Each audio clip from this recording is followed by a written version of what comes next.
Standing 2 meters apart with no audience in the room, the two presidential nominees, who had never met before Tuesday night, had their first encounter, hosted by ABC News and simulcast on other broadcast networks to tens of millions of likely American voters. Vice President Kamala Harris spoke to those voters as much as she responded to the attacks from former President Donald Trump, setting much of her own course following President Joe Biden's withdrawal from the race. Clearly, I am not Joe Biden, and I am certainly not Donald Trump. And what I do offer is a new generation of leadership for our country. One who believes in what is possible, one who brings a sense of optimism about what we can do instead of always disparaging the American people.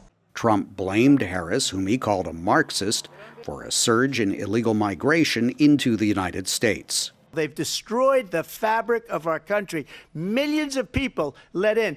Trump, without evidence, also blamed Harris for Russia invading Ukraine and the war in Gaza. She hates Israel. At the same time, in her own way, she hates the Arab population because the whole place is going to get blown up. Arabs, Jewish people, Israel will be gone. For Trump, it was his 7th time on the presidential debate stage, for Harris her first. She said the Republican nominee is unfit to return to the White House, and there's a consensus about that among world leaders, except for the autocrats, whom Trump admires. You adore strongmen instead of caring about democracy.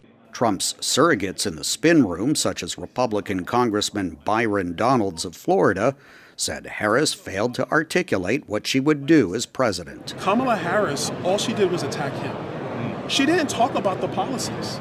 She didn't talk about her differentiations between her and the Biden administration. When Afghanistan came up, what did she say? A lot of nothing. Nearly a third of voters polled prior to the debate said they were familiar with Trump but needed to learn more about Harris. The debate flushed out a clear contrast between the two, according to a Democratic Party congressman from California, Ted Lieu. Kamala Harris was presidential. Donald Trump was weird and incoherent.